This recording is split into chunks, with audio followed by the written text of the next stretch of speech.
नमस्कार, आप देखना शुरू कर चुके हैं विवेक सिंह के साथ आवाज न्यूज। आज आपके लिए लेकर आ गए हैं पूर्व प्रधानमंत्री लाल बहादुर शास्त्री जी के बारे में कुछ अनोखी जानकारी है। आइए जानते हैं विस्तार से। 27 मई 1964 को पंडित जवाहरलाल नेहरू का निधन हो गया। इसके बाद सबसे बड़ा सवाल यही खड़ा हुआ कि नेहरू के बाद कौन। आइए आज जानते हैं कि देश के दूसरे प्रधानमंत्री के पद के लिए कैसे लाल बहादुर शास्त्री का चयन हुआ। लाल बहादुर शास्त्री का जन्म 2 अक्टूबर 1904 मुगल सराय में हुआ था। जी हाँ, 2 अक्टूबर, जिसे हम गांधी जयंती के रूप में मनाते हैं। शायद बहुत कम लोग को ही पता होगा कि 2 अक्टूबर को लाल बहादुर शास्त्री की भी जयंती है। खैर, इस सब बात पर कभी और चर्चा करेंगे। आइए जानते हैं शास्त्री जी के बारे में कुछ और बातें। उन्होंने काशी विद्यापीठ से पढ़ाई पूरी की। 1928 में उनका विवाह ललिता से हुआ। उनके 6 बच्चे हुए, 2 बेटियां कुसुम और सुमन, 4 बेटे हरिकृष्ण, अनिल, सुनील और अशोक। लाल बहादुर शास्त्री के स्वतंत्रता संग्राम में अहम भूमिका रही, जिनमें 1930 का दांडी मार्च और 1942 का भारत छोड़ो आंदोलन मुख्य है।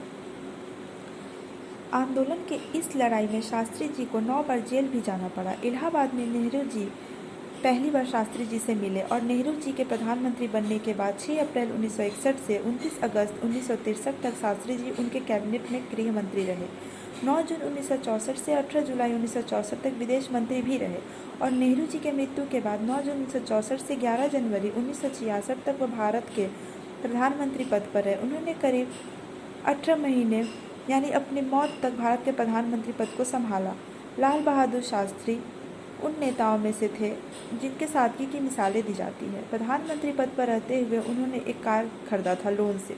उनके निधन के बाद उनकी पत्नी ने इस कार का लोन चुकाया था। उनके सादगी के बारे में बात करते हुए कुलदीप नैयर ने बीबीसी को एक इंटरव्यू में बताया था, वह एक आम आदमी की तरह सीधे साधे व्यक्ति थे। उनके गृह मंत्री बनने के बाद और फिर प्रधानमंत्री बनने के बाद लंबे समय तक मैंने उनके साथ काम किया था। उनके व्यक्तित्व में कोई चालाकी वाली बात ही नहीं थी। दिल में बस यही था, देश के लिए कुछ करूं।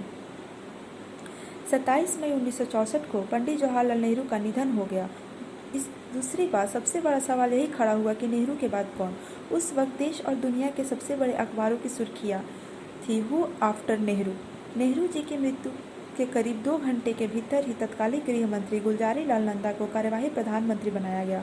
दूसरी बात, शुरू हुई अगले प्रधानमंत्री की खोज और यह जिम्मा उस वक्त कांग्रेस पार्टी के अध्यक्ष के कामराज को दिया गया। उनके सामने सबसे बड़ी चुनौती थी कि ऐसे नेता को चुनेंगे जो सबको स्वीकार हो और उनके विरोध में कम से कम लोग हो। उस वक्त किसी को यह अंदाज़ा भी नहीं था कि एक साधारण आदमी उस देश का प्रधानमंत्री बनने जा रहा है। उस वक्त के कांग्रेस अध्यक्ष के कामराज के सामने 2 नाम सबसे आगे था, मोरारजी देसाई और लाल बहादुर शास्त्री। अपने आखिरी दिनों में नेहरू जी शास्त्री पर खुलकर भरोसा करने लगे थे और बहुत हद तक लाल बहादुर शास्त्री पर निर्भर रहने लगे थे।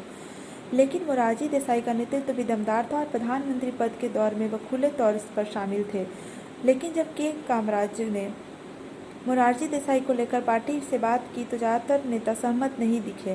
रामचंद्र गुहा ने अपनी किताब इंडिया आफ्टर नेहरू में लिखा है कि नेताओं से बातचीत के बाद जो बात सामने आ रही थी वह यह थी कि मोरारजी देसाई एक विवादास्पद पसंद हो चुके हैं। उनके नाम पर आम सहमति नहीं बन पा रही है। उनके आक्रामक रूप से काम करना और अपनी मर्जी से फैसले लेने की आदत पर कुछ नेताओं को आपत्ति थी। ज़्यादातर नेताओं ने जिस नाम पर सहमति बनाई थी वह लाल बहादुर शास्त्री थे। वही लाल बहादुर शास्त्री अपने अलावा जयप्रकाश नारायण और इंदिरा गांधी को पीएम पद पर देखना चाहते थे। ऐसा दिवंगत पत्रकार कुलदीप नैयर ने लिखा है। नैयर न सिर्फ शास्त्री के साथ काम करते थे बल्कि वह उनके बहुत करीबी भी थे। नैयर को उस वक्त कांग्रेस में शास्त्री का आदमी भी कहा जाता था। नेहरू के मौत के बाद कुलदीप नैयर ने लाल बहादुर शास्त्री से जब पूछा कि अगला प्रधानमंत्री कौन होगा तो उन्होंने जयप्रकाश नारायण और इंदिरा गांधी के नाम को आगे बढ़ाया। इधर के कामराज खुद भी मोरारजी देसाई को देश की बागडोर नहीं सौंपना चाहते थे।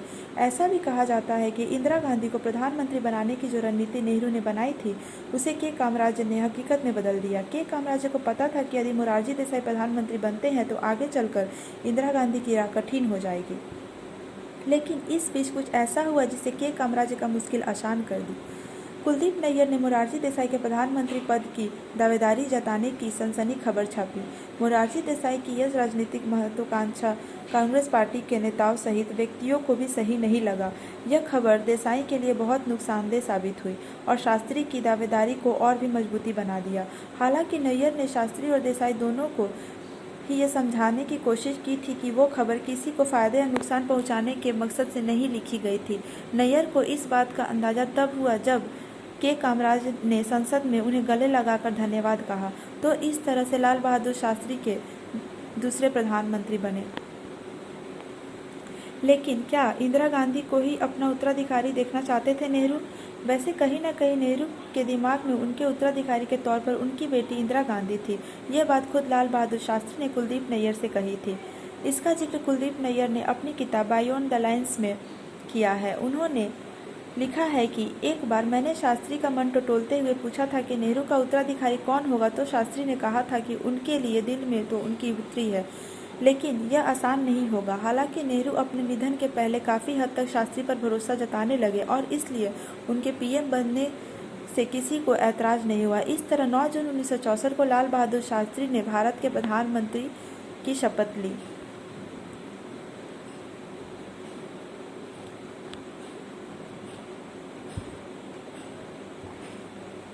प्रधानमंत्री बनने के बाद शास्त्री जी की चुनौतियाँ।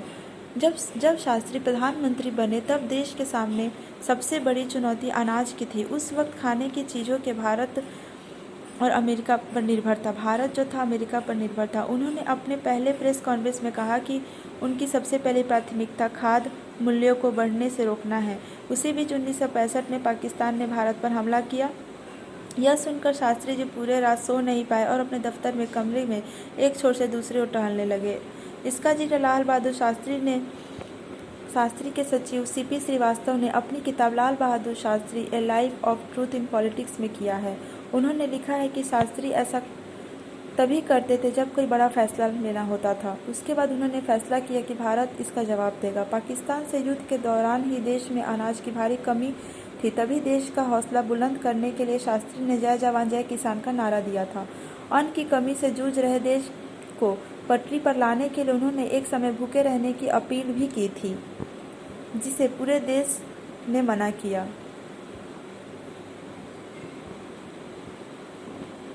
उन्नीस के युद्ध के शास्त्री नेशनल हीरो बन चुके थे। बाद में अमेरिका के हस्तक्षेप के बाद भारत पर युद्ध समाप्त करने के समझौते का दबाव पड़ने लगा। शास्त्री को रूस बुलाया गया। समझौता वार्ता के दौरान शास्त्री ने सारी शर्तें मानी, लेकिन वो पाकिस्तान को जमीन लौटाने को तैयार नहीं थे। उन पर दबाव बनाकर 10 जनवरी 1966 को ताशकंद समझौते के दस्तावेज पर हस्ताक्षर कर लिए गए। इसके कुछ घंटे बाद 11 जनवरी 1966 की रात में उनकी मृत्यु हो गई। अधिकतर तौर पर कहा गया है कि उनकी मृत्यु हार्ट अटैक से हुई है, लेकिन उनकी पत्नी सहित कई लोगों ने इस बार संदेह जताया था। निधन के बाद शास्त्री जी की शरीर नीली पड़ गई थी। कुछ लोगों ने यह भी कहा है कि हत्या हुई है। लाल बहादुर शास्त्री के बेटे अनिल शास्त्री कई बार शास्त्री की मौत के कागजात सार्वजनिक करने की मांग कर चुके थे, लेकिन आज तक लाल बहादुर शास्त्री की मृत्यु एक रहस्य बनकर रह गई है कि आखिर उनकी मृत्यु कैसे हुई। लाल बहादुर शास्त्री को 1966 में मरणोपरांत भारत रत्न से सम्मानित किया गया। हाँ, तो मेरे प्यारे दर्शकों, यह रही लाल बहादुर शास्त्री के प्रधानमंत्री बनने की कहानी और उनके प्रधानमंत्री पद पर रहते हुए उनकी उपलब्धियाँ। आगे ऐसे ही रोचक जानकारी आपको मिले, इसके लिए हमारे चैनल को सब्सक्राइब करें और देखते रहें आवाज़ न्यूज़। बाकी आपको ये वीडियो कैसी लगी हमें कमेंट बॉक्स में ज़रूर बताएं और आगे आपको किसके बारे में अधिक जानकारियाँ चाहिए उस सुझाव ज़रूर दें। बाकी बने रहिए हमारे आवाज़ न्यूज़ के साथ। अभी के लिए अलविदा।